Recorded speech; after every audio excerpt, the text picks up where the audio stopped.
গণমাধ্যমের সাংবাদিকদের সঙ্গে শুভেচ্ছা বিনিময় করছেন বিএনপির চেয়ারম্যান তারেক রহমান।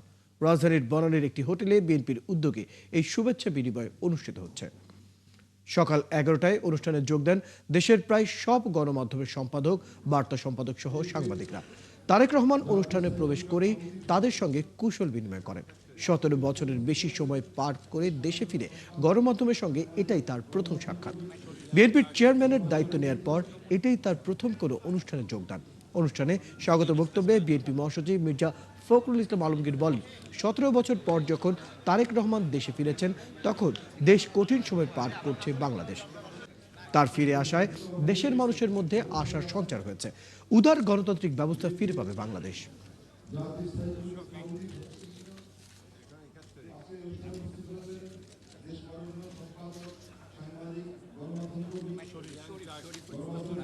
দর্শক, গণমাধ্যমে সাংবাদিকদের সঙ্গে শুভেচ্ছা বিনিময় অনুষ্ঠানে কথা বলছেন বিএনপির চেয়ারম্যান তারেক রহমান। আমরা সরাসরি সেখানে যুক্ত হচ্ছে।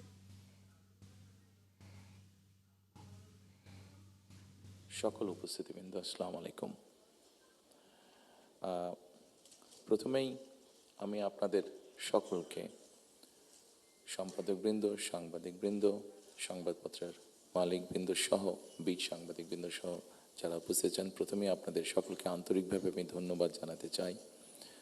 আমি দেশে আসার পরে খুব স্বল্পতম সময়ে এই অনুষ্ঠানটি আয়োজন করেছি এবং আপনারা যে কষ্ট করে অনুষ্ঠানে এসেছেন তার জন্য আমি আন্তরিকভাবে আমার এবং দলের পক্ষ থেকে আমি ধন্যবাদ জানাতে চাই।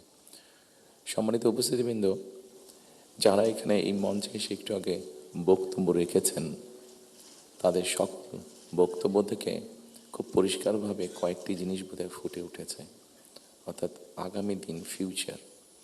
এবং ফিউচারটাকে যদি আমরা 2-3 ভাগে ভাগ করি তাহলে একটি দেখতে পাচ্ছি, সেটি ব্যক্তি হিসাবেই হোক অথবা একজন সংবাদ কর্মী হিসাবেই হোক, আপনার স্বাধীনতা, আপনার নিরাপত্তা। আমরা আরেকটি জিনিস মনে হয় আমার চোখে যেটা পড়েছে যারা বক্তব্য রেখেছেন, সেটি হচ্ছে যে গণতান্ত্রিক বা রাজনৈতিক যে অধিকারটি মানুষের, আপনার, আমার, আমাদের সকলের, সেটির ব্যাপারে একটা কনসার্ন সকলে এক্সপ্রেস করেছেন। এবং খুব সম্ভবত একজন বক্তাই এখানে একটি কথা বলেছেন,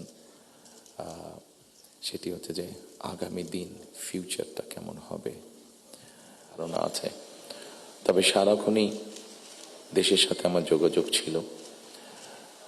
দেশের মানুষের সাথে কী হয়েছে, এখানে মাহমুদুর রহমান সাহেব বলেছেন একটি উদাহরণ দিয়ে, ওনার প্রতি পূর্ণ সম্মান রেখে আমি বলতে চাইছি, ওনার সাথে ওনার রক্তমাখা ছবি এখনো আমার চোখের সামনে ভাসে। কাজেই ওনার সাথে কী হয়েছে আমি যেমন জানি, রুহুল আমিন গাজী সাহেবের সাথে কী হয়েছে, যেভাবে উনি মৃত্যুবরণ করেছেন জেলের মধ্যে, সেটি আমি জানি। এবং সবচেয়ে বড় বিষয় হচ্ছে আমার 60 লক্ষ নেতাকর্মী, এবং তার থেকে আরেকটি হৃদয় বিদারক আমার জন্য হচ্ছে, সেটি হচ্ছে আমার মায়ের সাথে কি হয়েছে।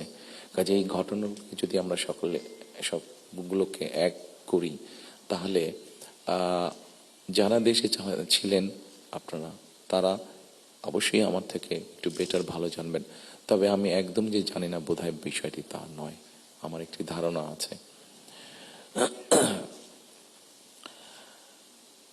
সম্মানিত উপস্থিতিবৃন্দ, যে কথাগুলো প্রায় সকলেই বলে গিয়েছেন, এই কথাগুলো যদি আমরা আলোচনা করাই যাবে অনেকক্ষণ ধরে। আপনারা আপনাদের মূল্যবান সময় ব্যয় করে এখানে এসেছেন। আমি এই কথাগুলোর মধ্যে থেকে একটু সরে এসে কিছু কথা বলতে চাই।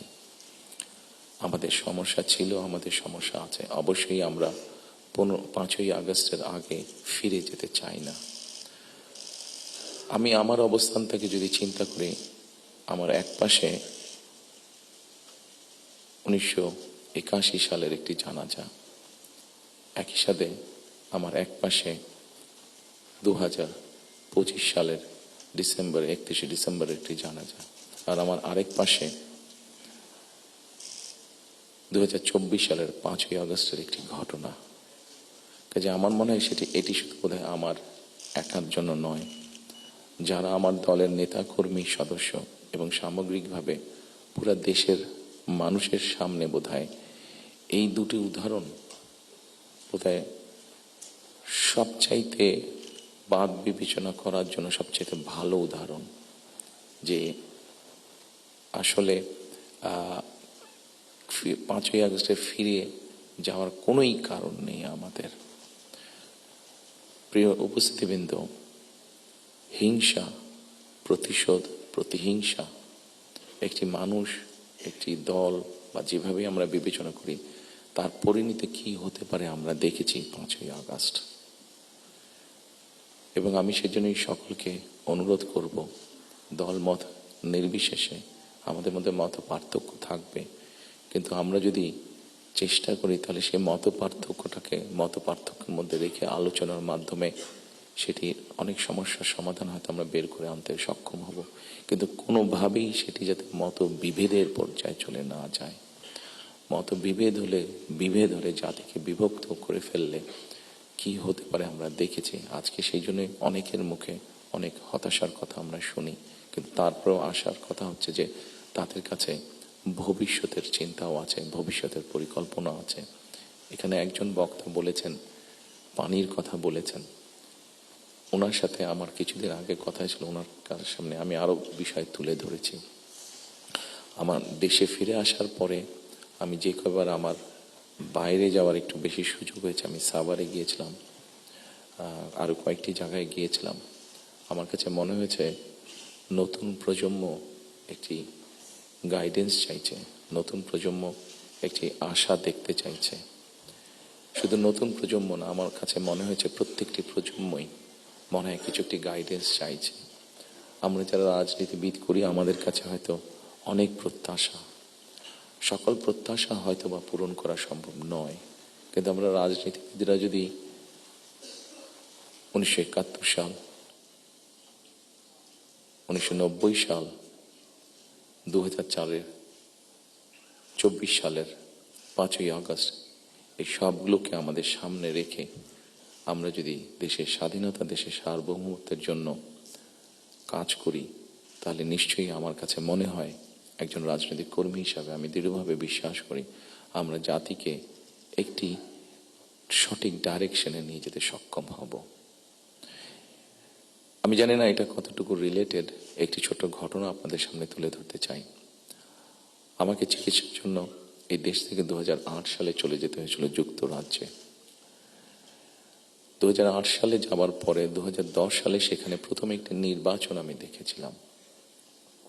তো যেহেতু সেটি নির্বাচন ছিল, স্বাভাবিকভাবে রাজনৈতিক কর্মী হিসাবে আমার একটি ইন্টারেস্ট ছিল। টিভির সামনে বসে আমি ডিবেট দেখছিলাম।